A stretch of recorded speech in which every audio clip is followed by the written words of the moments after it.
انس فرمانے لگے ایک مرتبہ حضور مسجد میں آئے تو کیا دیکھتے ہیں کہ دو ستونوں کے درمیان رسی لٹکی ہوئی ہے. فرمایا یہ کیا؟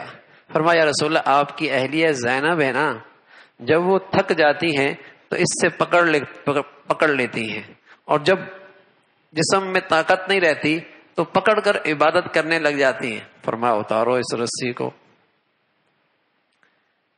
اتنی اپنی طبیعت پہ بوجھ ڈالنے کی کیا ضرورت ہے؟ نفلی عبادت اتنی کرو جتنی سہولت اور آسانی ہو، اپنی طبیعت پہ بوجھ نہ ڈالو. اور پھر فرمایا کہ اتنا بوجھ نہ ڈالو کل تم اکتا ہی جاؤ. تمہاری عبادت سے اللہ بھی نہیں اکتاتے، اللہ چاہتا ہے کہ تم بھی عبادت سے نہ اکتاؤ.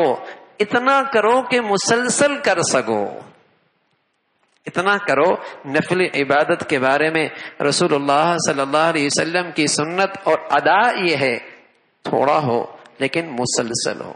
تھوڑی عبادت ہو لیکن مسلسل ہو، اور اتنی ہو جس میں تمہاری طاقت ہو.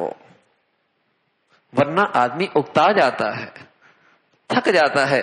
چند دن بہت، ایک آدمی اتنا دروازہ کھٹکھٹا رہا ہے بس اس کا حال ہی بلا کر دیا، اور ایک ہے کہ مسلسل کھٹکھٹا رہا ہے تو ایک دن کھل جائے گا. تو اس طرح رسول اللہ صلی اللہ علیہ وسلم نے اپنی ازواج کو میانہ روی، اعتدال کے ساتھ عبادت کے متعلق بھی رہنمائی